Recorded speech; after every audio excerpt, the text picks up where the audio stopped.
शुरू कर रहे हैं आचार्य भक्ति और श्रुत भक्ति के द्वारा। अथ स्वाध्याय प्रतिष्ठापन वेलायाम श्रुत भक्ति कायो सर्गम करोम्यहम्।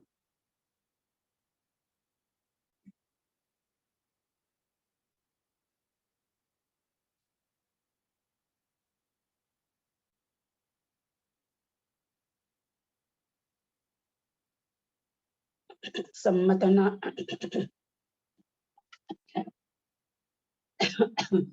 कोटिशतं द्वादशै कोट्योर्लक्षानशीतिस्त्रधकानि चैव पञ्चाशदष्टौ च सहस्रसङ्ख्यामेतत् श्रुतं पञ्चपदं नमामि अर्हन्त भासियत्थं गणहृदेवैहिं गन्त्यं सम्मं प्रणमामि भक्तियुक्तो सुदनान्महो वयं शिरसा इच्छामि भक्ति सुध भक्ति कावसको कौतसल्यचं अंगो वं पैनियं पाहुडै परियं सुत पढ़माणु ओग पुवगय चुलिया चेव सुत थई थुई धमकहायं नित्यकालम अंचेमी पूज्यमी बंदामी नमम सामीन सुख को कम्मखो बोहिलाओ सुगैगमनम समाहि मरम जिनगुण संपत्ति हो मज्जम। अतः स्वाध्याय प्रतिष्ठापन वेलायाम पूर्वाचार्य अनुक्रमेण सकल कर्मशय्यार्थम भावभूजा पंद्रनास्ते आचार्य भक्ति कायोत्सर्गम करोम्यहम्।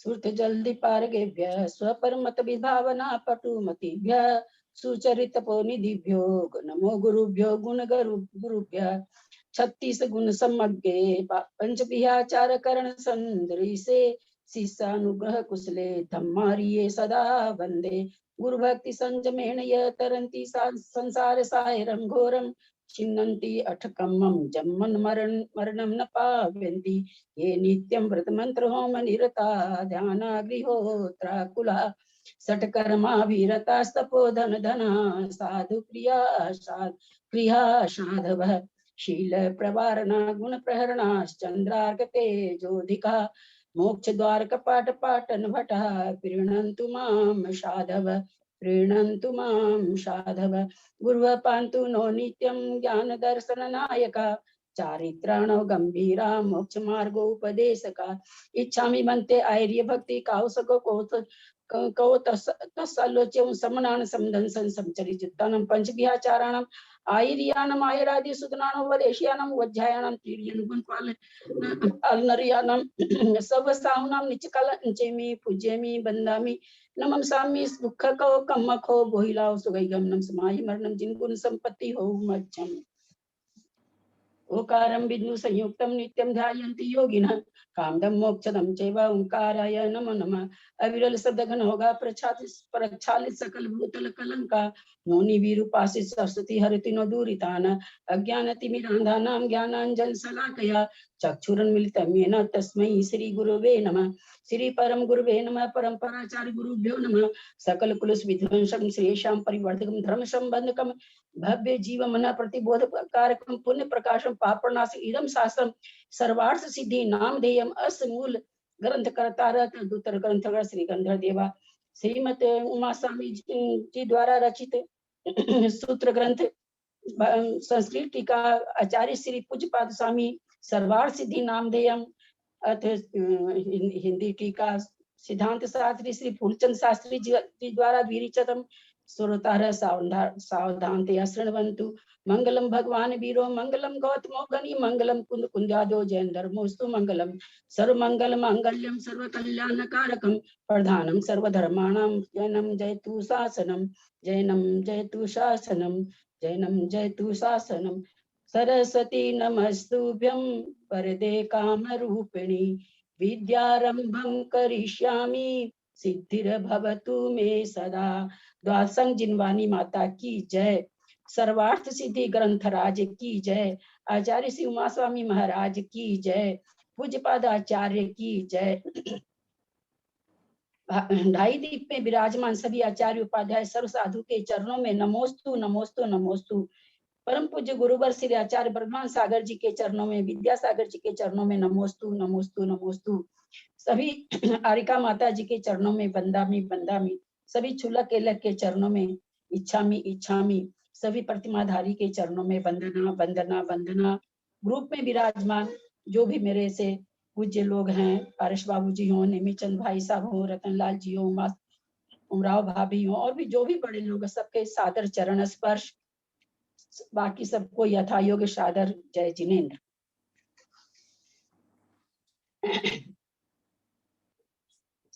हम लोग सर्वार्थ सिद्धि जो कि तत्वार्थ सूत्र पर ही टीका है, उसका स्वाध्याय करने आज से जा रहे हैं, शुरू कर रहे हैं। जैसा कि हम लोग थोड़ा जाने, यह सबसे पहली टीका है। जितनी टीका तो और पहले लिखी गई है, पर जितनी उपलब्ध टीकाएं हैं उसमें से ये सबसे सर्वप्रथम टीका है। सर्वार्थ सिद्धि, सर्वार्थ सिद्धि नाम क्यों दिया गया? सभी अर्थों की सिद्धि करने वाला, सभी अर्थों की जिससे सिद्धि करते हुए मोक्ष रूपी अर्थ की प्राप्ति होती है, ऐसा यह ग्रंथ है। तत्वार्थ वृत्ति नामक सर्वार्थ सिद्धि। तत्वार्थ वृत्ति किसे कहते हैं? वृत्ति का मतलब क्या?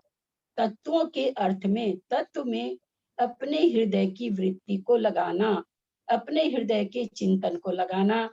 इस तरह से श्रुतसागर आचार्य ने भी तत्वार्थ वृत्ति लिखी है, और इसको भी तत्वार्थ वृत्ति कहा जाता है। ये इसका कह सकते हैं कि एक तरह से इसके कार्य को बताने वाला है कि इसमें क्या है। तो हम इसका करने जा रहे हैं। पहले एक मंगलाचरण करके, उसकी संस्कृत और हिंदी करके, थोड़ा ग्रामर से समझ के, फिर पहले हम लोग आचार्य पूज्यपाद स्वामी के बारे में जो प्रस्तावना में लिखा है, पूरी प्रस्तावना नहीं लेंगे, बहुत बड़ी भी है, लेकिन आचार्य पूज्यपाद के बारे में हम लोग आज पहले जानेंगे। उसके बाद फिर आगे का स्वाध्याय शुरू होगा। सबसे पहले पहला जो मंगलाचरण रूप से है, पहला सूत्र कहिए, मंगलाचरण कहिए, उसका उच्चारण हो रहा है। मोक्ष मार्गस्य नेतारं वेत्तारं कर्म भूभृतां ज्ञातारं विश्वतत्त्वानां वन्दे तद्गुण लब्धये। सबका जाना हुआ ग्रंथ है, सबका पढ़ा हुआ ग्रंथ है, लेकिन फिर भी व्याख्या करना जरूरी हो जाता है। मोक्ष मार्गस्य, मोक्ष मार्गस्य, मार्गस्य षष्ठी का एक वचन है। आपको देव शब्द भेजा गया है, देव में आप देखेंगे षष्ठी का एक वचन देवस्य का, मोक्ष मार्ग का, मोक्ष मार्गस्य, मोक्ष मार्ग का, नेतारम, नेता को, मोक्ष मार्ग के नेतारम, नेता को, द्वितीय का एक वचन नेता को, भेतारम, भेदन करने वाले को, याची का भेदन करने वाले को, तो कर्म भूभृताम, कर्म का मतलब कर्म, भूभृताम का मतलब पर्वत, भू के ऊपर जो भार होते हैं, पृथ्वी पर जो भार होते हैं। इसका कैसे अर्थ, युक्ति से अर्थ निकाला जा रहा है। भूभृताम का अर्थ पर्वत, भू पर जो भार हैं, यानी पर्वत, कर्म रूपी पर्वत को भेदन करने वाले को। यहाँ कर्म भूभृताम भी द्वितीय का एक वचन है, कर्म रूपी पर्वत को, भेतारम, छेदन करने वाले को, भेदन करने वाले को, तोड़ने वाले को, ज्ञातारम, जानने वाले को, क्या, विश्व तत्वानाम, विश्व के जितने भी तत्व हैं या जितने भी पदार्थ हैं, तत्वानाम, उनको, द्वितीय का एक वचन, विश्व के सभी तत्वों को जानने वाले को, बंदे, वंदना करता हूँ, प्रणाम करता हूँ। बंदे क्रिया आत्मनेपदी कहलाती है। ऐसे हम लोग सब कोई जानते हैं, वंदामी होता है। वंदामी की जगह वंदे क्यों वंदामी है? परस्मै पदी है, ये आत्मनेपदी है। जिसका जिसका जिस क्रिया का फल अपने में ही प्राप्त होता हो, अपने को ही पूरा का पूरा मिलता हो, वहां आत्मनेपदी माने अपने स्वरूप की क्रिया लगती है। थोड़ा थोड़ा इसलिए बताते जा रहे हैं, थोड़े थोड़े सुनते सुनते बहुत सारी चीज याद हो जाएगी। बंदे माने वंदना करता हूँ, किस लिए क्यों करता हूँ? तद गुण लब्धये, यहाँ तद गुण के लिए आया है, उस भगवान के लिए, तीर्थंकर के लिए नहीं आया है। तद क्योंकि नपुंसक शब्द है।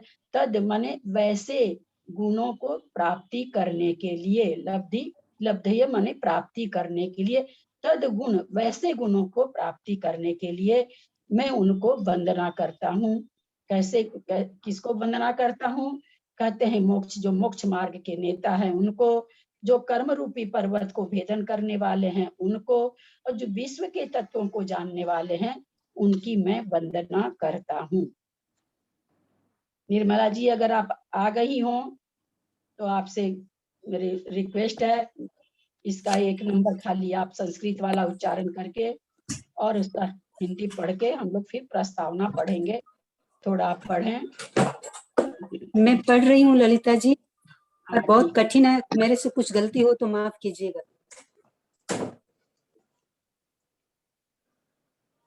हेलो। हाँ हाँ हाँ करिए। हेलो। हाँ बोलिए, आवाज आ रही है। हेलो, आवाज आ रही है क्या? हाँ हाँ हाँ आवाज आ रही है, बोलिए। आ रही है, आवाज आ रही है? आ रही है, आ रही है, आ रही है, आ रही है नीरू आंटी जी। पेज अच्छा, नंबर बोल दीजिए ना। Page number 1। कश्चित् भव्य प्रत्यासन्ननिष्ठ प्रज्ञावान स्वहित मुपलिप्सिव विर्विक्ते परम रम्ये भव्य सत्व विश्रामास्पदे क्वचिदाश्रम पदे मुनि परिसन्मध्ये सन्निष्णम मूर्तमिव मोक्ष मार्ग वाग्विसर्ग वापुसा निरूपयन्तम युक्तागम कुशलम परहित प्रतिपादनेक कार्य म कार्य निषेव्यम निर्गंथाचार्यवर मुपसद्य सविनयम परिप्रच्छति स्म। भगवन् किम तु न खलु आत्मने हितं शादिति स आह मोक्षिति स एव पुनः प्रत्याह किम स्वरूपोऽसो मोक्ष कश्चास्य प्राप्त्युपवाय इति आचार्य आह निर्वशेष निराकृत कर्ममल कलंकस्य शरीरस्य आत्मनो चिंत्य स्वाभाविक ज्ञानादि गुण मव्याबाद सुख मात्यंतिक मात्यंतिकमवस्थान्तरम मोक्ष इति। हो गया ललिता जी? नीचे हिंदी पढ़ दीजिए। हाँ ललिता आंटी एक बार फिर से वापस पढ़ाइए। नहीं, इसमें ऐसा है, ये केवल चूंकि पूज्य आप लोग सब कोई ध्यान से सुन लें, मैं ये सब अभी इसलिए नहीं बोली, ये पूज्यपाद स्वामी की टीका है और पूज्यपाद स्वामी का संस्कृत की टीका है। तो चूंकि हमको पढ़ना चाहिए, इस बोल के हम लोग संस्कृत का उच्चारण करेंगे। अगर हम ये संस्कृत आपको सिखाने बैठेंगे ये बहुत मुश्किल हो जाएगी, क्योंकि बहुत ही कठिन संस्कृत आएगी। जैसे जैसे आएगा वैसे वैसे उच्चारण इसलिए किया जा रहा है कि चूंकि हम इनको पढ़ रहे हैं तो हमारा फर्ज बन जाता है इसका उच्चारण करें। ठीक है, तो ये अगर हम इसमें लग जाएंगे तो हमारा शास्त्र का जल्दी समापन नहीं हो पाएगा और इससे आप लोगों को बहुत ज्यादा फायदा नहीं पहुंचेगा। अगर आपको सीखना होगा तो आप ऑडियो सुन के सीख सकते हैं। इसकी हिंदी पढ़ रहे हैं। जो मोक्ष मार्ग के नेता हैं, कर्म रूपी पर्वतों को भेदने वाले हैं और विश्व तत्वों के ज्ञाता हैं, उनकी मैं उन समान गुणों की प्राप्ति के लिए द्रव्य और भाव उभय रूप से वंदना करता हूँ। अपने हित को चाहने वाला कोई एक बुद्धिमान निकट भव्य था। वह अत्यंत रमणीय भव्य जीवों के विश्राम के योग्य किसी एकांत आश्रम में गया। वहां उसने मुनियों की सभा में बैठे हुए वचन बोले बिना ही मात्र अपने शरीर की आकृति से मानो मूर्तिमान मोक्ष मार्ग का निरूपण करने वाले, युक्ति तथा आगम्य कुशल, दूसरे जीवों के हित का मुख्य रूप से प्रतिपादन करने वाले और आर्य पुरुषों के द्वारा सेवनीय प्रधान निर्ग्रंथाचार्य के पास जाकर विनय के साथ पूछा। देखिए इसको, इसमें हम क्या क्या समझ रहे हैं, मतलब देखिए उसकी पूरी शरीर की आकृति बता रही है कि वो भव्य है। उसका एक एक अंग ये विनय से विनय से ओतप्रोत है, और ऐसे लग रहा उसको देख करके कि वो आगम में कुशल है, सारा चीज उसकी आकृति से ऐसा महसूस हो रहा है। ऐसे वो सेवनीय प्रधान निर्ग्रंथ आचार्य के पास द्वारा जाकर विनय के साथ पूछा, भगवान आत्मा का हित क्या है? आचार्य ने उत्तर दिया, आत्मा का हित मोक्ष है। भव्य ने फिर पूछा, मोक्ष का क्या स्वरूप है और उसकी प्राप्ति का उपाय क्या है? आचार्य ने कहा, जब आत्मा भाव कर्म, द्रव्य कर्म, मल कलंक और शरीर को अपने से सर्वथा जुदा कर देता है, तब उसके जो अचिंत्य स्वाभाविक ज्ञान आदि गुण रूप और अव्याबाध सुख रूप सर्वथा विलक्षण अवस्था उत्पन्न होती है, उसे मोक्ष कहते हैं। इस तरह से इन्होंने भव्य के पूछने पर मोक्ष का वर्णन किया। निर्मला जी, मुझे आराम मिल जाएगा थोड़ा, आप पेज थोड़ा सा पूज्य पादाचार्य को पढ़ना चाह रहे हैं। 76 पेज पर तत्वार्थ सूत्र के निर्माण का हेतु यहाँ से लेके हम लोग आगे पढ़ेंगे। इसके पहले की चीज इतना कोई ये नहीं है, चूंकि हम आचार्य को जानना चाह रहे हैं, इसलिए आचार्य पूज्य पाद को पूरा पढ़ेंगे। आप शुरू करें। तत्वार्थ सूत्र निर्माण का हेतु। लोक में यह कथा प्रसिद्ध है कि किसी एक भव्य ने मोक्ष मार्गोपयोगी शास्त्र के निर्माण का विचार कर तदनुसार दर्शन ज्ञान चारित्राणी मोक्ष मार्ग है सूत्र रचकर दीवार पर लिख दिया। इसके बाद रोजगार के निमित्त उसके बाहर चले जाने पर चर्या के निमित्त गृध्र पीछे आचार्य वहां आए और उन्होंने दीवार पर लिखे हुए सूत्र को अधूरा देखकर उसके प्रारंभ में सम्यक पद जोड़ दिया। जब वह भव्य बाहर से लौटा और उसने सूत्र के प्रारंभ में सम्यक पद जुड़ा हुआ देखा तो वह आश्चर्य करने लगा। उसने घर के सदस्यों से इसका कारण पूछा और ठीक कारण जानकर वह खोजता हुआ गृध्र पीछे आचार्य के पास पहुंचा और उन पर अपने अभिप्राय को व्यक्त कर उनसे शास्त्र के रचने की प्रार्थना करने लगा। तदनुसार आचार्य महाराज ने तत्वार्थ सूत्र की रचना की। यह देखना यह है कि यह कथा लोक में प्रचलित कैसे हुई, क्या इसकी प्रामाणिकता का कोई विश्वस्त आधार है या यह कोरा भावुकता से प्रेरित श्रद्धालुओं का उच्छ्वास मात्र है। आगे इसी तथ्य का सांगोपांग विचार किया जाता है। पहला, श्रुत सागर सूरी ने तत्वार्थ वृत्ति के प्रारंभ में लिखा है कि किसी समय आचार्य उमा स्वामी आश्रम में बैठे हुए थे। उस समय द्वैयाक नामक भव्य ने वहां आकर उनसे प्रश्न किया, भगवान आत्मा के लिए हितकारी क्या है? भव्य के ऐसा प्रश्न करने पर आचार्य वर ने मंगल पूर्वक उत्तर दिया, मोक्ष। यह सुनकर द्वैयाक ने पुनः पूछा, उसका स्वरूप क्या है और उसकी प्राप्ति का उपाय क्या है? उत्तर स्वरूप आचार्य वर ने मोक्ष का स्वरूप बतलाकर कहा कि यद्यपि मोक्ष का स्वरूप इस प्रकार है, तथापि प्रवादी जन इसे अन्यथा प्रकार से मानते हैं। इतना ही नहीं, किंतु इसके मार्ग के विषय में भी वे विवाद करते हैं। कोई चारित्र शून्य ज्ञान को मोक्ष मार्ग मानते हैं, कोई श्रद्धा मात्र को मोक्ष मार्ग मानते हैं और कोई ज्ञान निरपेक्ष चारित्र को मोक्ष मार्ग मानते हैं। किंतु जिस प्रकार औषधि के केवल ज्ञान, दर्शन और प्रयोग से रोग की निवृत्ति नहीं हो सकती, उसी प्रकार केवल दर्शन, केवल ज्ञान या केवल चारित्र से मोक्ष की प्राप्ति नहीं हो सकती। भव्य ने पूछा, तो फिर किस प्रकार उसकी प्राप्ति होती है? इसी के उत्तर स्वरूप आचार्य वर ने सम्यक दर्शन ज्ञान चारित्राणी मोक्ष मार्ग है यह सूत्र रचा और परिणाम स्वरूप तत्वार्थ सूत्र की रचना हुई। दूसरा, सर्वार्थ सिद्धि और तत्वार्थ वार्तिक में भी यही उत्थानिका दी है। श्रुत सागर सूरी ने यह उत्थानिका सर्वार्थ सिद्धि से ही ली है। अंतर केवल इतना है कि जिस भव्य ने जाकर आचार्य गृध्रपीश से प्रश्न किया है, उसे सर्वार्थ सिद्धि में कश्चित भव्य कहा गया है और श्रुत सागर सूरी उसके नाम का उल्लेख करते हैं। कह नहीं सकते उन्होंने उस भव्य का नाम किन स्तोत्रों से प्राप्त किया। तत्वार्थ सूत्र की इन प्रसिद्ध टीकाओं के उल्लेखों से लोक कथा के इस भाग का तो समर्थन होता है कि तत्वार्थ सूत्र की रचना किसी भव्य के निमित्त से हुई, किंतु यह ज्ञात नहीं होता कि पहले उस भव्य ने दर्शन ज्ञान चारित्राणी सूत्र रचा और बाद में उसमें सुधार कर भव्य की प्रार्थना करने पर सूत्रकार ने तत्वार्थ सूत्र की रचना की। इसलिए इन उल्लेखों से कथा के सर्वांश का समर्थन न होने पर भी किसी अंश तक वह साधार है, यह मानने में कोई आपत्ति नहीं दिखाई देती। आगे आगे पढ़ना है। आचार्य हाँ पूज्यपाद।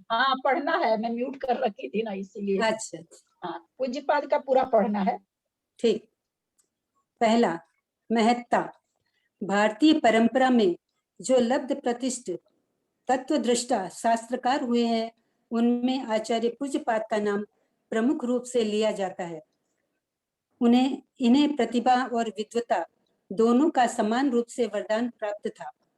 जैन परंपरा में आचार्य समंतभद्र और सन्मति के कर्ता आचार्य सिद्धसेन के बाद साहित्यिक जगत में यदि किसी को उच्च पद पर बिठलाया जा सकता है तो वे आचार्य पूज्यपाद ही हो सकते हैं। इन्होंने अपने पीछे जो साहित्य छोड़ा है उसका प्रभाव दिगंबर और श्वेतांबर दोनों परंपराओं में समान रूप से दिखाई देता है। यही कारण है कि उत्तर कालवर्ती प्राय अधिकतर साहित्यकारों व इतिहास मर्मज्ञों ने इनकी महत्ता, विद्वता और बहुज्ञता स्वीकार करते हुए इनके चरणों में श्रद्धा के सुमन अर्पित किए हैं। आदि पुराण के कर्ता आचार्य जिनसेन इन्हें कवियों में तीर्थंकर मानते हुए इनकी स्तुति में कहते हैं, कवि नाम तीर्थ प्रदेव किंतरम किंतराम तत्र वर्ण्यते विदुषां वांगमलध्वंसी तीर्थयस्य वचोमयम्। जो कवियों में तीर्थंकर के समान थे और जिनका वचन रूपी तीर्थ विद्वानों के वचन मल को धोने वाला है, उन देव अर्थात देवनंदी आचार्य की स्तुति करने में भला कौन समर्थ है।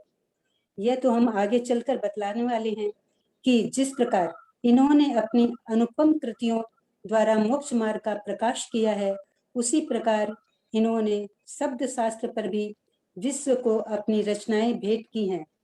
कहा तो यहाँ तक जाता है कि शरीर शास्त्र जैसे लोकोपयोगी विषय को भी इन्होंने अपनी प्रतिभा का विषय बनाया था। तभी तो ज्ञानार्णव के कर्ता आचार्य सुखचंद्र इनके उक्त गुणों का ख्यापन करते हुए कहते हैं, अपाकुर्वन्ति यद्वाचः कायवाक् चित्त संभवम् कलंकमंगिनम सोयम देवनंदी नमस्यते। जिनकी शास्त्र पद्धति प्राणियों के शरीर, वचन और चित्त के सभी प्रकार के मल को दूर करने में समर्थ है, उन देवनंदी आचार्य को मैं प्रणाम करता हूँ। आचार्य गुणनंदी ने इनके व्याकरण सूत्रों का आश्रय लेकर जैनेन्द्र प्रक्रिया की रचना की है। वे इसका मंगलाचरण करते हुए कहते हैं, नमः श्री पूज्य पादाय लक्षणम यदुपक्रमम् यदेवात्र तदन्यत्र यन्नात्रास्ति न तत्क्वचित्।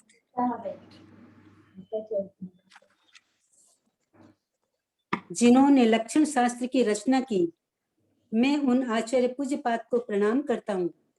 उनके इस लक्षण शास्त्र की महत्ता इसी से स्पष्ट है कि जो इसमें है वही अन्यत्र है और जो इसमें नहीं है वह अन्यत्र भी नहीं है।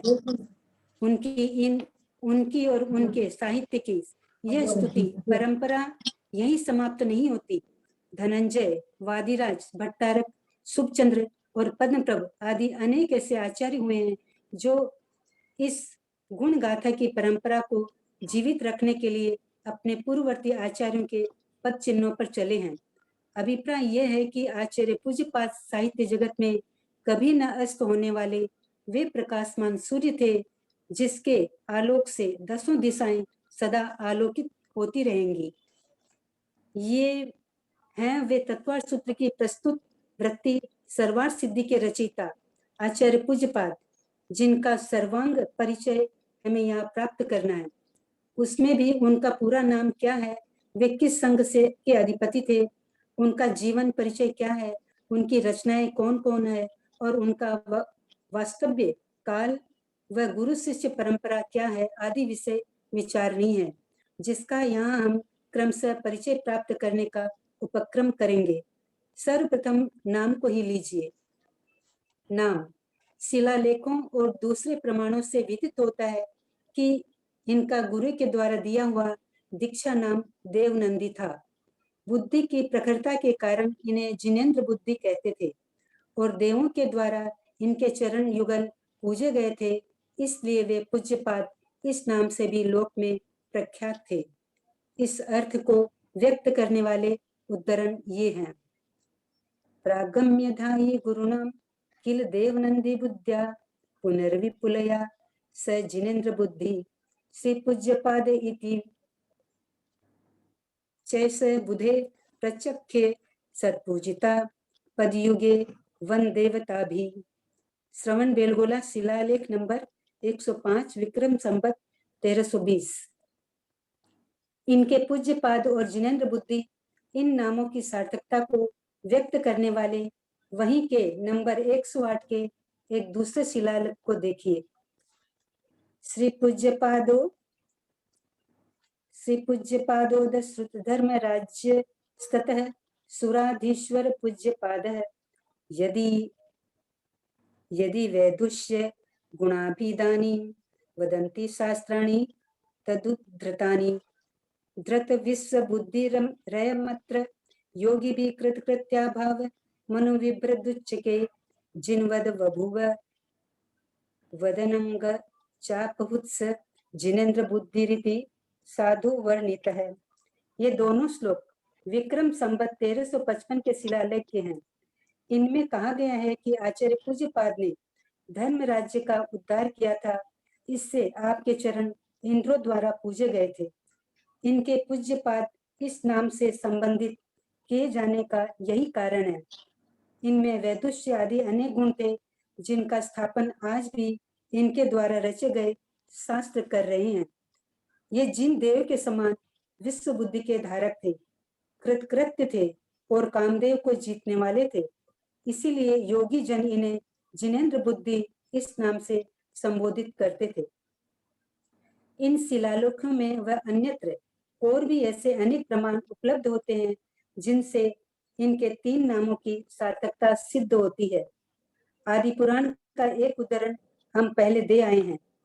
उनके तथा वादिराज सूरी के एक उल्लेख से विदित होता है कि इनका नाम देव भी था।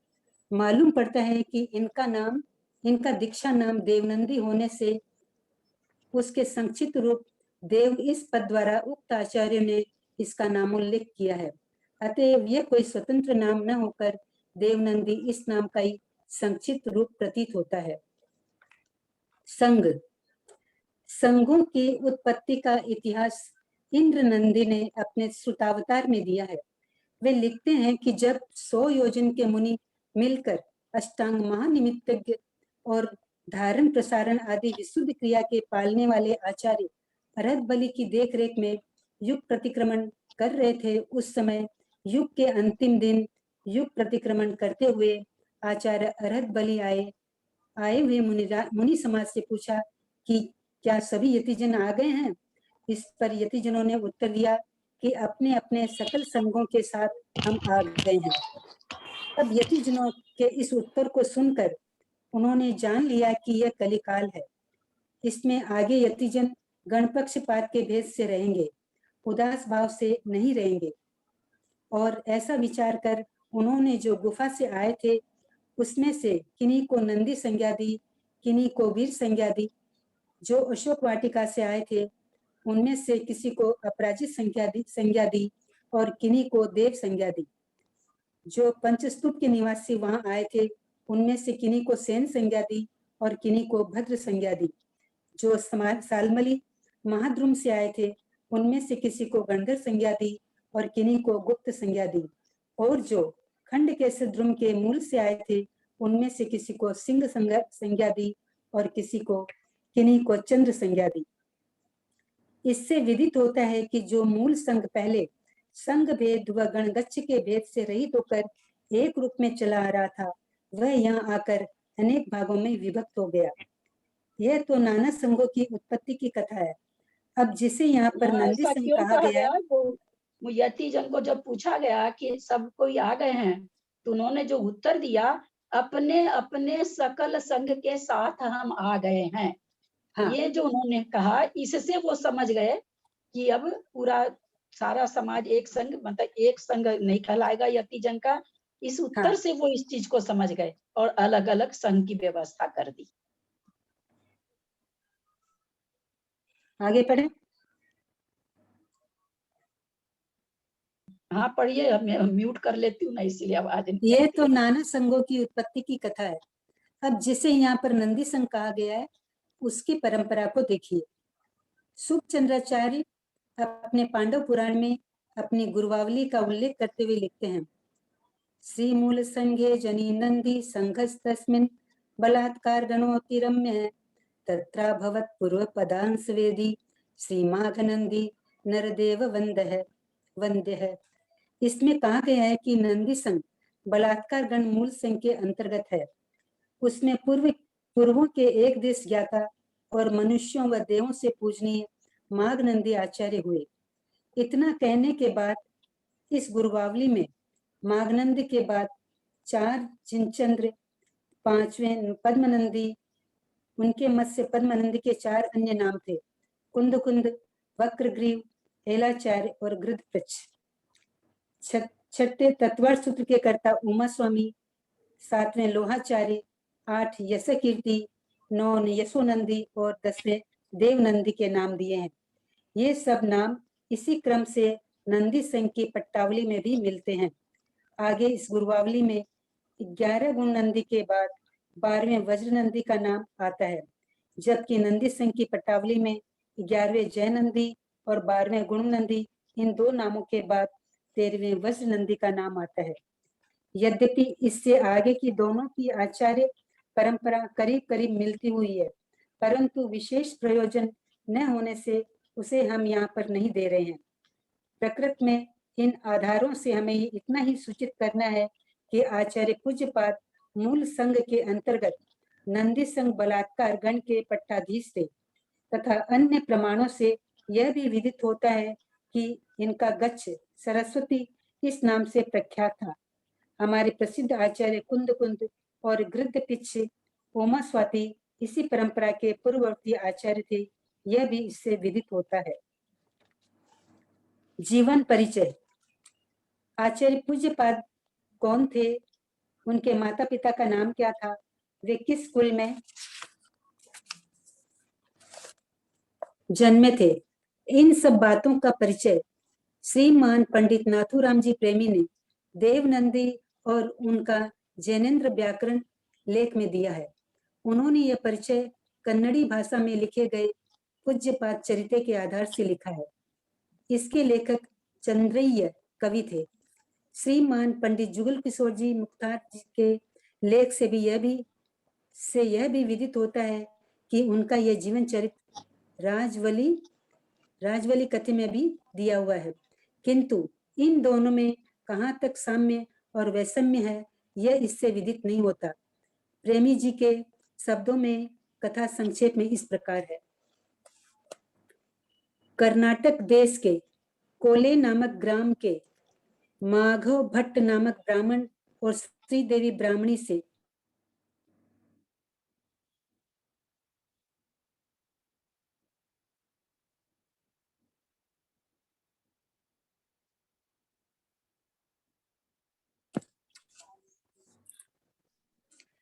कर्नाटक देश के कोले नामक ग्राम के माधव भट्ट नामक ब्राह्मण और श्रीदेवी ब्राह्मणी से पूज्यपाद का जन्म हुआ। ज्योतिषियों ने बालक को त्रैलोक्य पूज बतलाया, इस कारण उसका नाम पूज्यपाद रखा गया। माधव भट्ट ने अपनी स्त्री के कहने से जैन धर्म स्वीकार कर लिया। भट्टनी के साले का नाम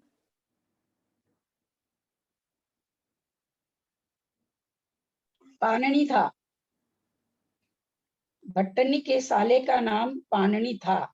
उसे भी उन्होंने जैन बनने को कहा, परंतु प्रतिष्ठा के ख्याल से वह जैन न होकर मुड़ीकुंड ग्राम में वैष्णव सन्यासी हो गया। कौन? इनके साले पूज्यपाद के। पूज्यपाद की कमलिनी नामक छोटी बहन हुई। वह गुण भट्ट को ब्याही गई और गुण भट्ट को उससे नागार्जुन नामक पुत्र हुआ। पूज्यपाद ने एक बगीचे में एक सांप के मुंह में फंसे हुए मेढक को देखा। इससे उन्हें वैराग्य हो गया और वे जैन साधु बन गए। यहाँ ये पूज्यपाद स्वामी के बारे में कह रहे हैं कि वो उनको सांप के मुंह में मेढक देखा तो इससे उनको वैराग हो गया। कितनी छोटी सी हरकत से वैराग्य हो गया। पाणिनि अपना व्याकरण रच रहे थे। वह पूरा न हो पाया था कि उन्होंने अपना मरण काल निकट आया जानकर पूज्यपाद से कहा कि इसे तुम पूरा कर दो। उन्होंने पूरा करना स्वीकार किया। पाणिनि दूर ध्यानवश मरकर सर्प हुआ। पाणिनि व्याकरण करके हमारे जैन समाज की व्याकरण है, जैन धर्म की। वो पाणिनि के रचने वाले जो पाणिनि थे, दुर्ध्यान के कारण सर्प हो गए और उस पाणिनि व्याकरण को पूरा पूज्यपाद आचार्य कर रहे हैं। एक बार उसने पूज्यपाद को देखकर फुटकार किया। इस पर पूज्यपाद ने कहा, विश्वास रखो। देखिए, हम लोग मानते नहीं है इन चीजों को। देखिए, विश्वास रखो, मैं तुम्हारे व्याकरण को पूरा कर दूंगा। इसके बाद उन्होंने पाणिनि व्याकरण को पूरा कर दिया। इसके पहले वे जैनेन्द्र व्याकरण अर्हत, इसीलिए कहते हैं ना, किसी भी चीज में आसक्ति रहती है तो हमको भटकाती है। इन पाणिनि की किसमें आसक्ति भटकी? अपने ग्रंथ को पूरा कराने में। तो देखिए वो भटक रहे हैं। इसके पहले वे जैनेन्द्र व्याकरण, अर्हत प्रतिष्ठा लक्षण और वैदिक ज्योतिष के कई ग्रंथ रच चुके थे। इनके लिए कहा जाता है शरीर के भी वैद्य हैं, मन के भी वैद्य हैं, वचन के भी वैद्य हैं, साहित्य के भी वैद्य हैं। इनके लिए ऐसा कहा। त्रैधिक, इनको त्रैधिक देव भी कहा जाता है। तीनों तरह की विपत्तियों को दूर करने वाले, ऐसा भी इनका नाम पढ़ा हुआ है। पहले इसमें आएगा कि नहीं मुझे पता नहीं, मैंने जैनन सिद्धांत कोश में पढ़ा था। गुण भट्ट के मर जाने से नागार्जुन अतिशय दरिद्री हो गया। नागार्जुन कौन हुआ? इनके बहन का बेटा हुआ। पूज्यपाद ने उसे पद्मावती का एक मंत्र दिया और सिद्ध करने की विधि भी बतला दी। उसके प्रभाव से पद्मावती ने नागार्जुन के निकट प्रकट होकर उसे सिद्धि रस की वनस्पति बतला दी।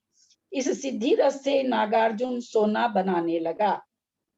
उसके गर्व का परिहार करने के लिए पूज्यपाद ने एक मामूली वनस्पति से कई घड़े सिद्ध रस बना दिया। उसको घमंड हो गया कि मैं तो सिद्ध रस बनाने लगा। तो पूज्यपाद आचार्य ने क्या किया? वनस्पति से ही कई घड़े सिद्ध रस बना दिए। नागार्जुन जब पर्वतों को स्वर्ण में बनाने लगा, तब धर्मेंद्र पद्मावती ने उसे रोका और जिनाले बनाने को कहा। तदनुसार उसने एक जिनाले बनवाया और पार्श्वनाथ की प्रतिमा स्थापित की। पूज्यपाद पैरों में गगनगामी लेप लगाकर विदेह क्षेत्र को जाया करते थे। उस समय उनके शिष्य वज्रनंदी ने अपने साथियों से झगड़ा करके द्रविड़ संघ की स्थापना की। नागार्जुन अनेक मंत्र तंत्र तथा रसादि सिद्ध करके बहुत ही प्रसिद्ध हो गया। एक बार दो सुंदरी स्त्रियां आई जो गाने नाचने में कुशल थीं। नागार्जुन उन पर मोहित हो गया। वे वहीं रहने लगी और कुछ समय बाद ही उसकी रस गुटिका लेकर चलती बनी। पूज्यपाद मुनि बहुत समय तक योगाभ्यास करते रहे। फिर वे एक देव विमान में बैठकर उन्होंने अनेक तीर्थों की यात्रा की। मार्ग में एक जगह उनकी दृष्टि नष्ट हो गई थी, सो उन्होंने एक शांत्याष्टक बनाकर ज्यों की त्यों कर ली। इसके बाद उन्होंने अपने ग्राम में आकर समाधि पूर्वक मरण किया। श्री मोती चंद्र गौतम चंद्र कोठारी फलटन वालों ने सरवार सिद्धि के एक अन्यतम संस्करण का संपादन किया है, जो सोलापुर से प्रकाशित हुआ है। उसमें उन्होंने कुछ युक्तियां देकर इस कथा के व्याकरण संबंधी अंश को यथावत सिद्ध करने का प्रयत्न किया है, किंतु जैसा कि अन्य तथ्यों से सिद्ध है कि पाणिनि व्याकरण के कर्ता पाणिनि ऋषि पूज्यपाद से बहुत पहले हो गए हैं। इतना ही नहीं, पाणिनि व्याकरण पर जो कात्यायन का वार्तिक और पतंजलि का महाभाष्य प्रसिद्ध है, वह भी पूज्यपाद के कई शताब्दियों पहले लिखा जा चुका था। अतएव केवल इस कथा के आधार पर यह तो नहीं कहा जा सकता कि आचार्य पूज्यपाद पाणिनि के समय में ही हुए हैं और उन्होंने उनके अधूरे व्याकरण को पूरा किया था। ये यहाँ पर शंका प्रकट कर रहे हैं कि क्योंकि उसके ऊपर महाभाष्य, पतंजलि का महाभाष्य बहुत बड़े ग्रंथ को कहते हैं, जिसमें सारी शंकाएं वगैरह रहती है महाभाष्य का, और कात्यायन का वार्तिक पहले ही लिखा जा चुका था। तो वो यहाँ शंका कर रहे हैं कि पाणिनि व्याकरण को इन्होंने पूरा किया है, ये कहा नहीं जा सकता। कथा में और भी ऐसी अनेक घटनाओं का उल्लेख है जिन्हें अतिशयोक्तिपूर्ण कहा जा सकता है, किंतु एक बात स्पष्ट है, आचार्य पूज्यपाद पाणिनि व्याकरण उसके वार्तिक और महाभाष्य के मर्मज्ञ थे। इससे ऐसा मालूम पड़ता है कि ये ब्राह्मण कुल में उत्पन्न हुए होंगे और अपने जीवन काल के प्रारंभ में वे अन्य धर्म के मानने वाले रहे होंगे। अतः इस कथा में जो उनके पिता, माता व कुल आदि का परिचय दिया है, वह कदाचित ठीक भी हो। जो कुछ भी हो, तत्काल उस कथा के आधार से हम इतना कह सकते हैं कि पूज्यपाद ब्राह्मण कुल में उत्पन्न हुए थे। उनके पिता का नाम माधव भट्ट और माता का नाम श्रीदेवी था। वे कोले नामक ग्राम के रहने वाले थे। उनका जन्म नाम पूज्यपाद था। उन्होंने विवाह न कर बचपन में ही जैन धर्म को स्वीकार कर लिया था और आगे चलकर उन्होंने सांप के मुंह में मेढक तड़पता हुआ देख मुनि दीक्षा ले ली थी। उन्होंने अपने जीवन काल में गगनगामी लेप के प्रभाव से कई बार विदेह क्षेत्र की यात्रा की थी। श्रवणबेलगोल के एक शिलालेख के आधार से यह भी कहा जा सकता है कि जिस जल से उनके चरण धोए जाते थे, उसके स्पर्श से लोहा भी सोना बन जाता था। उनके चरण स्पर्श से पवित्र हुई धूलि में पत्थर को सोना बनाने की क्षमता थी। इस बात का उल्लेख तो कथा लेखक ने भी किया है।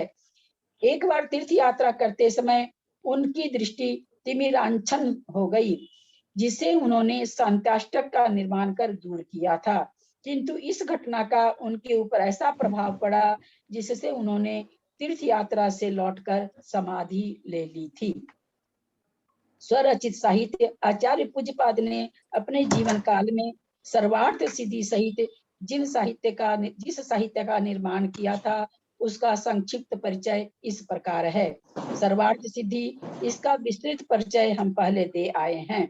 समाधि तंत्र, इसमें कुल मिलाकर जो हमारे अभी शाम को केसी भैया पढ़ा रहे हैं, केसी भाई साहब, इसमें कुल मिलाकर 105 श्लोक हैं। विषय अध्यात्म है। ग्रंथ का नाम समाधि तंत्र है। इसकी सूचना स्वयं आचार्य पूज्यपाद ने इसके अंतिम श्लोक में दी है।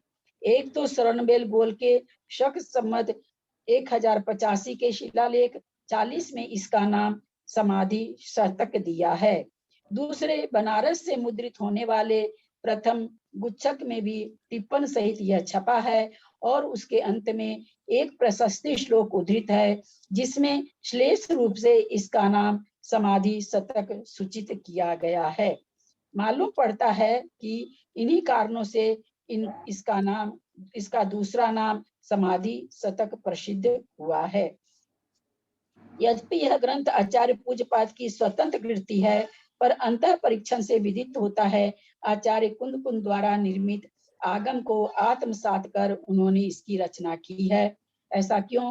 क्योंकि क्या कह रहे हैं कि अध्यात्म, ये जो ग्रंथ है समाधि तंत्र, ये अध्यात्म से भरा हुआ है और अध्यात्म ग्रंथ के रचयिता कुंदाचार्य ज्यादा जाने जाते हैं, क्योंकि उनके सारे ही ग्रंथ अध्यात्म से ओतप्रोत हैं।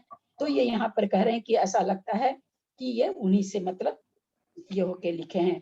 मालूम, यद्यपि यह ग्रंथ आचार्य उदाहरण स्वरूप नियम सार में यह गाथा आती है, नियभावं न विमुञ्चयि परभावं नैव गिन्नहे केयं जानदि पश्यदि सव्वं सोहम इति चिन्तयेणानि।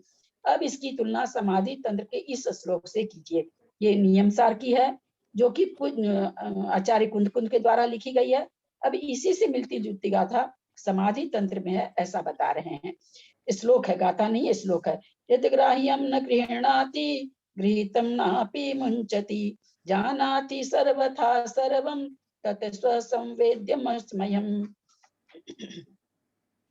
यदि सूक्ष्मता से अवलोकन कर देखा जाए तो मालूम पड़ता है कि प्रारंभ ही इसका मोक्ष प्रावृत्त को सामने रखकर हुआ है और लगभग मोक्ष प्रावृत्त के समग्र विषय को स्वीकार कर इसकी रचना की गई है। मोक्ष प्रावृत्त की प्रथम गाथा यह है, नाणमयम् अप्पाणम् उवलब्धं जेन जडियकम्मेन खयोनित्य परदव्वं नमो नमो तस्य देवस्य। अब इसके प्रकाश में समाधि तंत्र का प्रथम मंगल श्लोक देखें। यन्नात्मा बुद्ध्यात्मैव परत्वेनैव चापरम् अक्षानंत बोधाय तस्मै सिद्धात्मने नमः। अब मोक्ष प्रावृत्त की दूसरी गाथा लीजिए। जम मया दिशदे रूपम तम न जानति सब्बः जानगो दिशदे न तम तम्मा जम्पे विकेणहम्। इसी विषय को समाधि तंत्र में ठीक इन्हीं शब्दों में व्यक्त किया गया है। यन मया दृश्यते रूपम तन्न जानाति सर्वथा जानन्न दृश्यते रूपम ततः केन ब्रवीयमाम्। ये जो भी है यन मया दृश्यते रूपम, आचार्य श्री परम पूज्याचार्य श्री विद्यासागर जी बेनाड़ा जी प्रतिदिन बोलते हैं। आप कहेंगे आपको कहाँ से पता चला? मुझे बेनाड़ा जी से पता चला था। इतना ही नहीं, समाधि तंत्र लिखते समय आचार्य पूज्यपाद के सामने आचार्य कुंद कुंद का समय प्रावृत्त व अन्य श्रुत भी उपस्थित था। यह इसके अवलोकन से स्पष्टतः विदित होता है। आचार्य कुंद कुंद ने अभ्यंतर परिणामों के बिना केवल बाह्य लिंग मोक्ष मार्ग में उपयोगी नहीं है, यह बतलाते हुए समय प्रावृत्त में कहा है।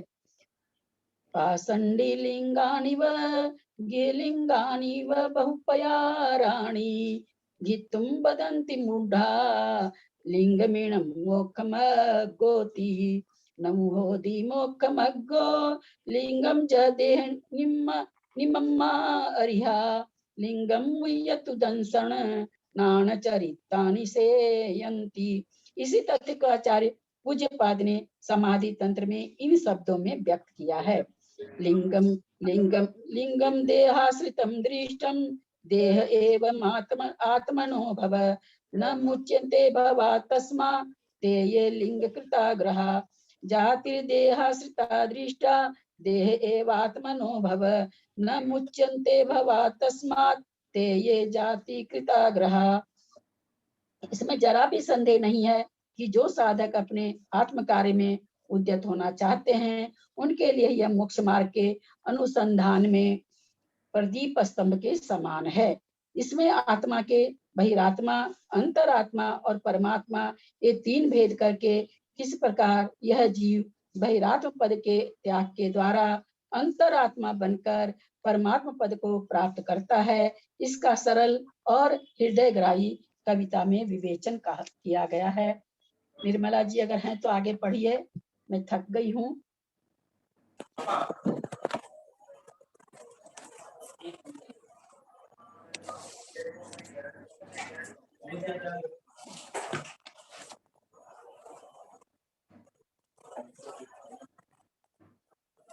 इष्टोपदेश, इसमें कुल मिलाकर 51 श्लोक है। विषय स्वरूप संबोधन है। ग्रंथ का नाम इष्टोपदेश है। वह स्वयं आचार्य पूज्यपाद ने इसके अंतिम श्लोक में व्यक्त किया है।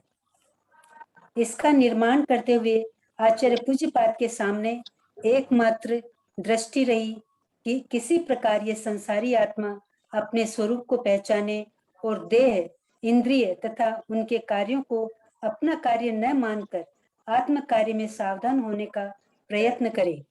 समय प्रारब्ध का स्वाध्याय करते समय हमें इस भाव के पद पद पर दर्शन होते हैं, और इसलिए हम कह सकते हैं कि समय प्रावर्त आदि के विषय को आत्मसात करके ही इसका निर्माण किया गया है। तुलना के लिए देखिए, एगो में सास दो आदा, अनाण दंसण लक्षणों, शेषा में वाहिरा भावा, सव्य संजोग लक्षणा।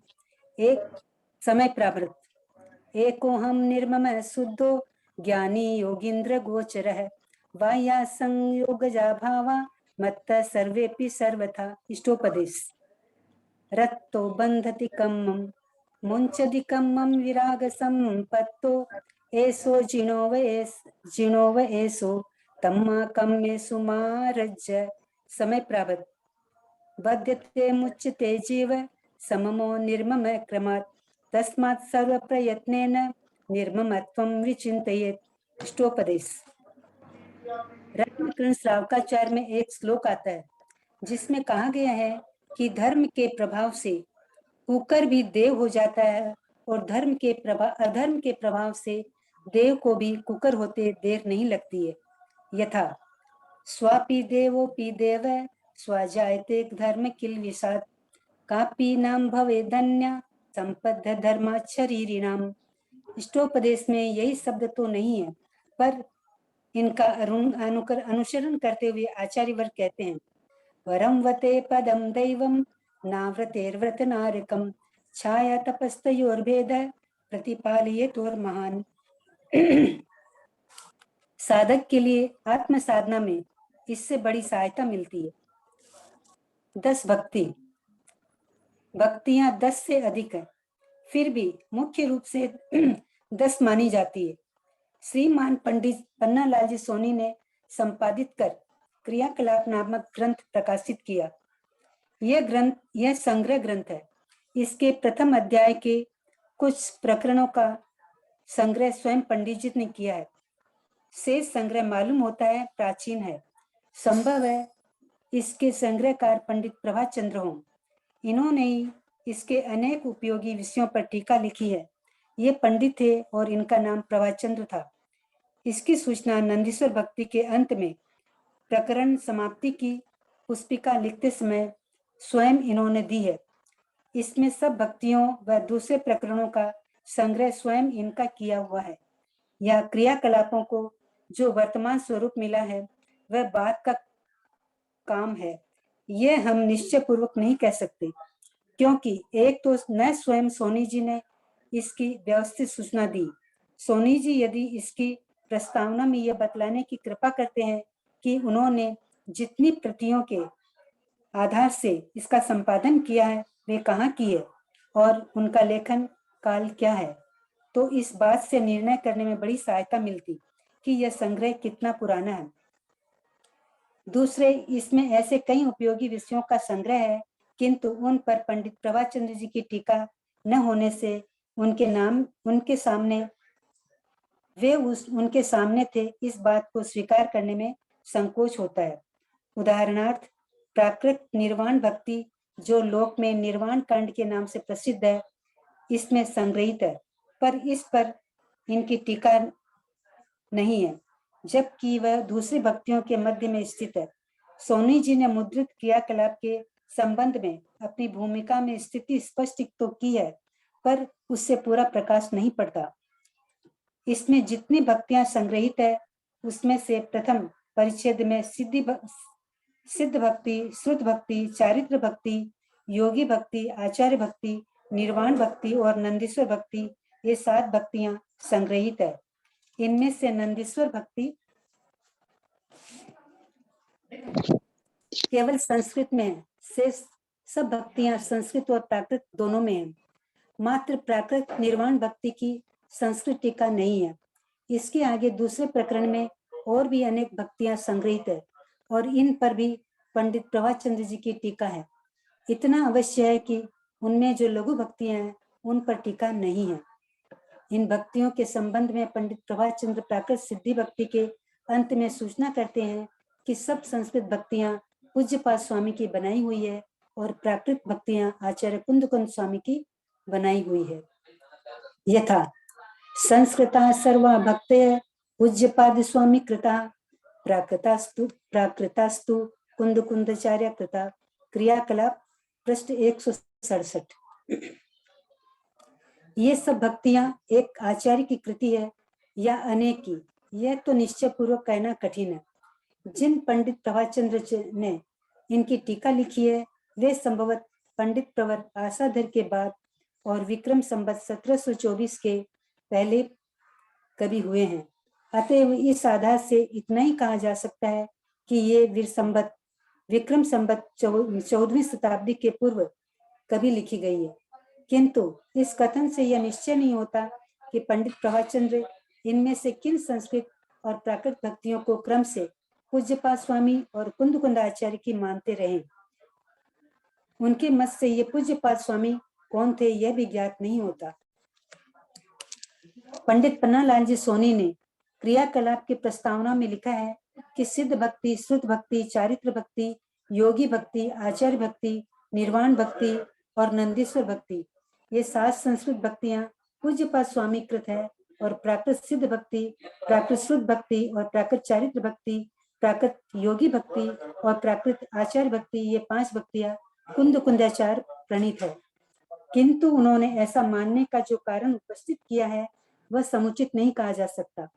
पंडित प्रभाचंद्र ने तो केवल इतना ही कहा है कि सब संस्कृत भक्तियां पूज्यपाद स्वामी कृत है और सब प्राकृत भक्तियां कुंद कुंदाचार्य कृत है, और यह भी इन्होंने प्राकृत सिद्ध भक्ति की व्याख्या करते हुए उसके अंत में कहा है। किंतु क्रियाकलाप में जिस क्रम से इन भक्तियों का संग्रह है उसे देखते हुए प्राकृत सिद्ध भक्ति का क्रमांक दूसरा है। संभव है कि सोनी जी ने नंदीश्वर भक्ति पर परिच्छेद की समाप्ति देखकर यह अनुमान किया हो। जो कुछ भी हो, पंडित प्रभाचंद्र जी के काल में ये भक्तियां पूज्यपाद स्वामी कृत और कुंद कुंदाचार्य कृत मानी जाती थी, यह स्पष्ट है। विद्वानों का अनुमान है कि ये पूज्यपाद स्वामी आचार्य पूज्यपाद ही होने चाहिए, क्योंकि एक तो इस नाम के अन्य कोई आचार्य नहीं हुए हैं, दूसरे इन भक्तियों का अप्रतिहत प्रवाह और गंभीर शैली इस बात को सूचित करती है।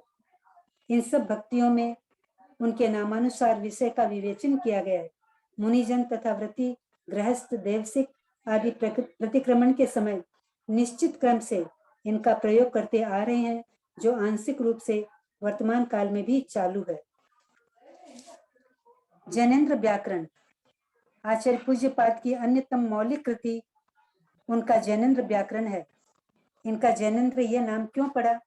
क्या स्वयं आचार्य पूज्यपाद को यह नाम इष्ट था? इसका निर्णय करना तो कठिन है, परंतु प्राचीन काल से यह इसी नाम से संबोधित होता आ रहा है। यह मुग्ध बोध के कर्ता पंडित बोपदेव के इस उल्लेख से स्पष्ट है।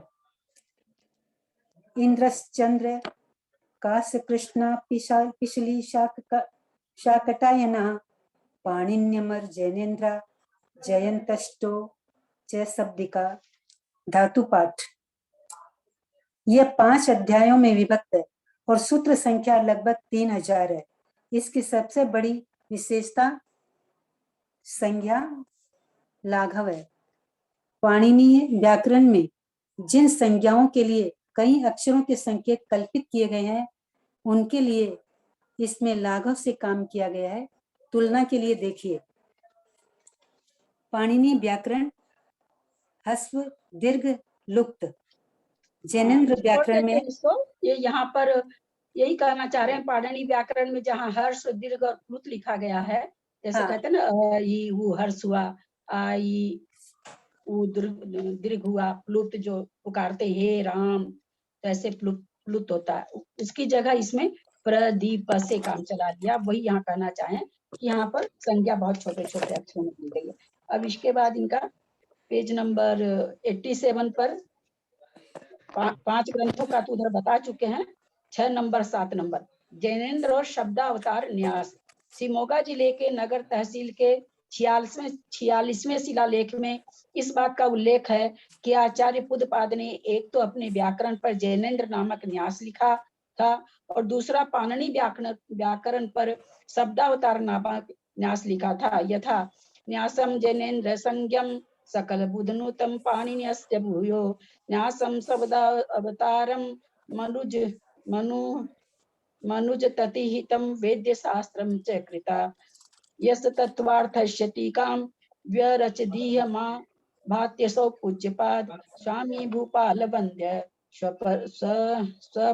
स्वपरहित वच पूर्ण दृग बोधवित।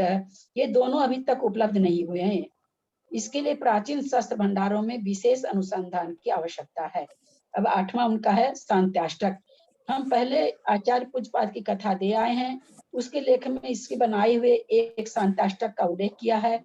एक शांताष्टक क्रियाकलापों में भी संग्रहित है। इस पर पंडित प्रभाचंद्र की संस्कृति का है। शांताष्टक के प्रारंभ में पंडित प्रभाचंद्र जी ने जो उत्थानिका दी है उसमें कथा लेखक चंद्र कवि के मत का समर्थन करते हुए कहते हैं, श्रीपाद पूज्य स्वामी को चक्षु तिमिर व्याधि हो गई थी, जिसे दूर करने के लिए वे स्तुति करते हुए कहते हैं, न स्नेहात। इसके अंत में जो श्लोक आता है उसमें दृष्टिम प्रसन्नाम कुरु इत्यादि पद द्वारा भी यही भाव व्यक्त होता है। इससे विदित होता है कि संभव है जीवन के अंत में पूज्यपाद आचार्य की दृष्टि तिमिराच्छन्न हो गई हो और उसे दूर करने के लिए ही उन्होंने शांताष्टक लिखा हो।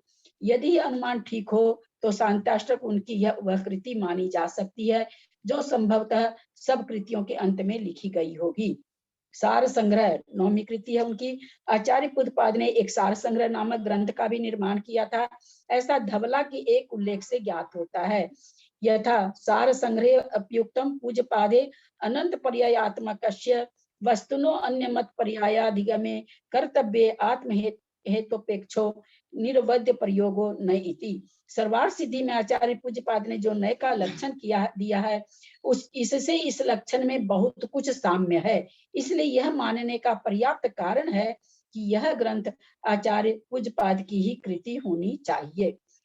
10वां चिकित्सा शास्त्र है। इस बात को सिद्ध करने के भी कई प्रमाण मिलते हैं कि आचार्य पूज्यपाद ने वैद्यक विषय पर भी कोई अनुपम ग्रंथ लिखा था।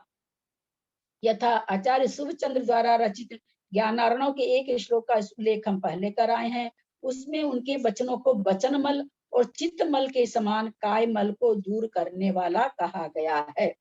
आचार्य उग्रादित्य ने अपने कल्याणकारक नामक ग्रंथ में आचार्य पूज्यपाद के वैद्यक विषय ग्रंथ का उल्लेख पूज्यपादेन भाषित शालाक्यम पूज्यपाद प्रकटित मधिकम इत्यादि शब्द संदर्भ द्वारा किया है। हम पहले शिमोगा जिले के नगर तालुके के 46 नंबर के एक शिलालेख का उल्लेख कर आए हैं। उसमें भी उन्होंने मनुष्य समाज का हित करने वाला वैद्यक शास्त्र का रचयिता कहा गया है। विक्रम 15वीं शताब्दी के विद्वान मंगराज ने अपनी कन्नड़ी भाषा में लिखे गए खगेंद्र मणिदर्पण में भी आचार्य पूज्यपाद के एक चिकित्सा ग्रंथ का उल्लेख किया है। इन सब प्रमाणों से विदित होता है कि संभवतः आचार्य पूज्यपाद ने चिकित्सा संबंधी कोई ग्रंथ लिखा था। जैनाभिषेक 11 नंबर का ग्रंथ है। शरणमेल गोला के शक 1085 के शिलालेख नंबर 40 से यह भी विदित होता है कि इन्होंने एक जैन अभिषेक पाठ की भी रचना की थी। उद्धरण इस प्रकार है, जैनेन्द्रम निज शब्द भोग मतुलम सर्वार्थ सिद्धि परा सिद्धांते निपुणत्व मुद्घ कविताम जैनाभिषेक सक छंदस सूक्ष्म दियम समाधि शतक स्वास्थ्यम यदीयम विदाम आख्याति स पूज्य पाद मुनिपः पूज्यो मुनिनाम गणैः। इसमें कहा गया है, विद्वानों के समक्ष जिनका जैनेन्द्र व्याकरण अतुल निज शब्द संपत्ति को सर्वार्थ सिद्धि सिद्धांत में निपुणता को जैन अभिषेक कविता की श्रेष्ठता को और आत्म स्वास्थ्य कर समाधि शतक छंद शास्त्र की सूक्ष्मता को सूचित करता है, वे आचार्य पूज्यपाद मुनिगणों से सतत पूजनीय हैं। पहले हम चंद्रीय कवि के पूज्यपाद चरित्र के आधार से आचार्य पूज्यपाद की संक्षिप्त जीवनी दे आए हैं। उसमें आचार्य पूज्यपाद को जैनेन्द्र व्याकरण और वैद्यक के समान अहरत प्रतिष्ठा लक्षण और ज्योतिष का भी लेखक बतलाया गया है। कह नहीं सकते कि यह उल्लेख कहाँ तक ठीक है। यदि यह साधार हो तो कहना होगा कि आचार्य पूज्यपाद ने अहरत प्रतिष्ठा और ज्योतिष विषय पर भी अनेक रचना की थी। अब उनके समय का विचार किया जा रहा है। आचार्य पूज्यपाद कब हुए, यह प्रश्न विशेष विवादास्पद नहीं है। 5वीं शताब्दी के मध्यकाल से लेकर प्रायः जितने साहित्यकार हैं, उन्होंने किसी न किसी रूप में या तो उनका या उनके साहित्य का उल्लेख किया है या उनके साहित्य का अनुवर्तन किया है। इस दृष्टि से हमारे सामने मुख्य रूप से जिनभद्र गणित क्षमा श्रमण का विशेषावश्यक भाष्य और अकलंक देव का तत्वार्थ वार्तिक उपस्थित है। भट्ट अकलंक देव के सामने तत्वार्थ वार्तिक लिखते समय सर्वार्थ सिद्धि और जैनेन्द्र व्याकरण उपस्थित था। यह उसके देखने से स्पष्टतः परिलक्षित होता है। भट्ट अकलंक देव तत्वार्थ वार्तिक में सर्वार्थ सिद्धि के अधिकतर वाक्यों को वार्तिकों का रूप देते हुए दिखाई देते हैं, तथा जहां उन्हें व्याकरण के नियमों के उल्लेख की आवश्यकता प्रतीत हुई है, वहां वे प्रायः जैनेन्द्र के सूत्रों का उल्लेख करते हैं। इसलिए आचार्य पूज्यपाद भट्ट अकलंक देव के पहले हुए हैं, यह तो सुनिश्चित है। किंतु सर्वार्थ सिद्धि और विशेषावश्यक भाष्य के तुलनात्मक अध्ययन से यह भी ज्ञात होता है कि विशेषावश्यक भाष्य लिखते समय जिन भद्रगणी क्षमा श्रमण के सामने सर्वार्थ सिद्धि अवश्य ही उपस्थित होनी चाहिए। तुलना के लिए सर्वार्थ सिद्धि अध्याय 1 सूत्र 15 में धारणा मति ज्ञान का लक्षण इन शब्दों में दिया है। अव्यस्त्य कालांतरे विस्मरण कारणम।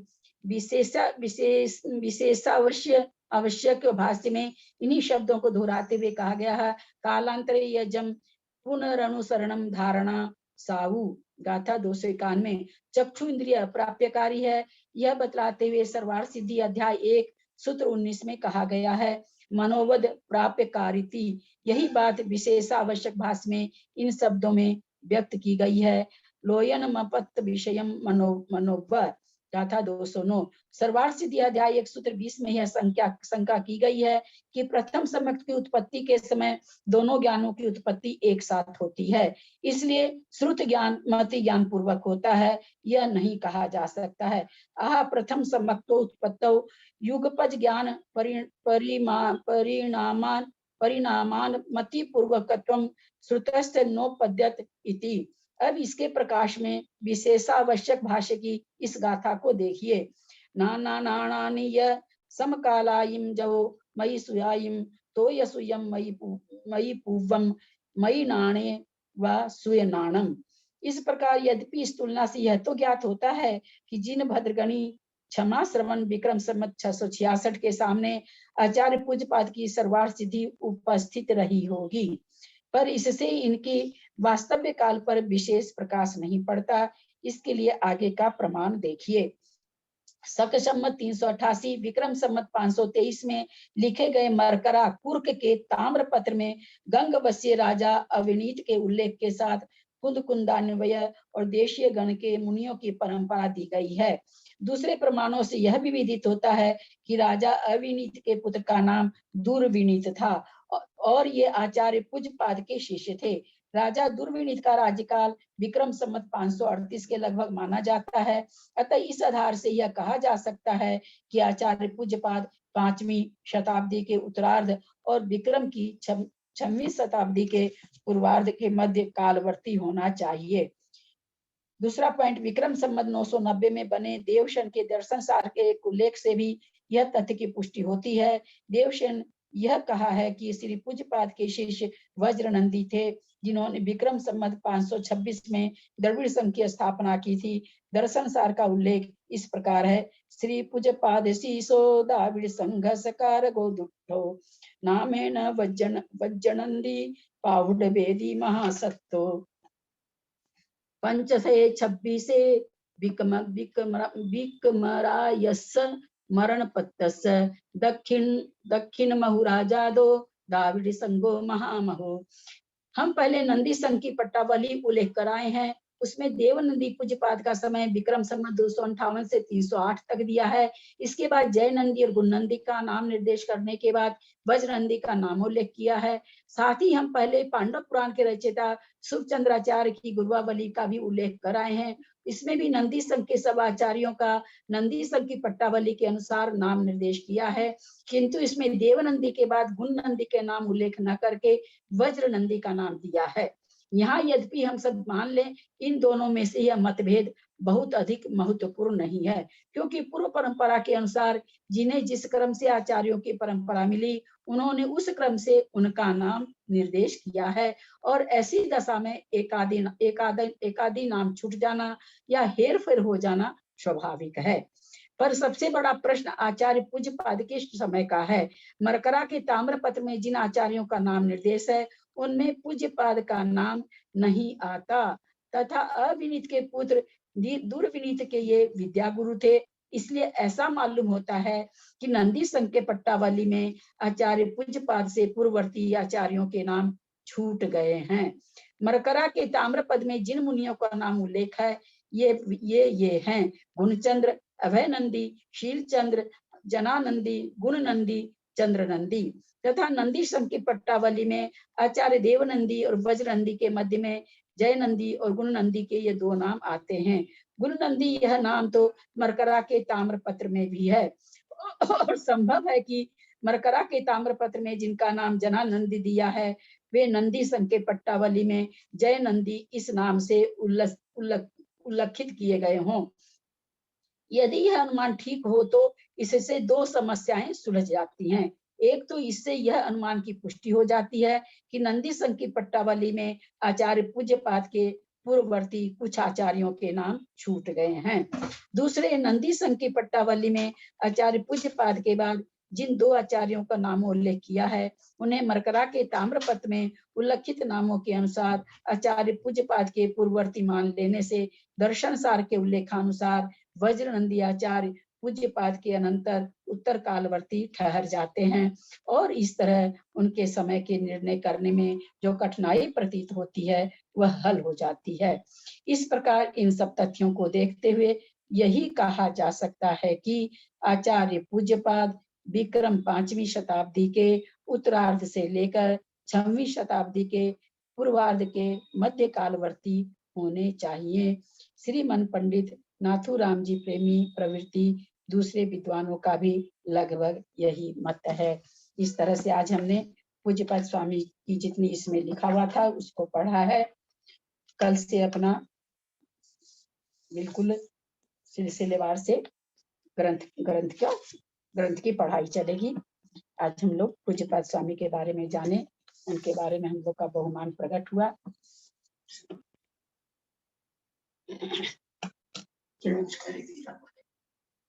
अच्छा, हीरा जी शायद कुछ बोल नहीं थी, आपको कुछ बोलना है क्या हीरा जी? हाँ ललिता भाभी, वो कर रहे। मैं बोल रही थी कि ये शास्त्र न अपना बहुत माने बड़ा है। पहले इतने दिन तो जैसे चल रहा था रूटीन, माने कोई लेट आ रहा है, कोई वो आ रहा है, या आके बोल देते अभी हम तो अभी आए, आप वापस बोलते थे। आपका भी टाइम इसमें बहुत, कितना टाइम आपका भी लगता है, और डिसिप्लिन भी नहीं रहता है। तो मैं चाह रही हूँ ललिता भाभी, अगर आप सहमत हो मेरी बात से, तो इसमें एक अपन एक आप कर दीजिए डिसिप्लिन कि ठीक 7 बजे चालू हो जाएगा, कोई इसमें अटेंड हो चाहे नहीं हो, अपन ये शास्त्र चालू कर देंगे। और वो 8 सवा 8 मान लीजिए, नहीं तो 8:30 9 जैसे लेट होता है तो, या बीच बीच में दूसरी बातें करने लग जाते हैं अगर, तो ये शास्त्र अपन को मानी डिसिप्लिन से खत्म हो, मेरी यही मानी इच्छा है। तो अगर आप इससे सहमत हो तो, और सब सहमत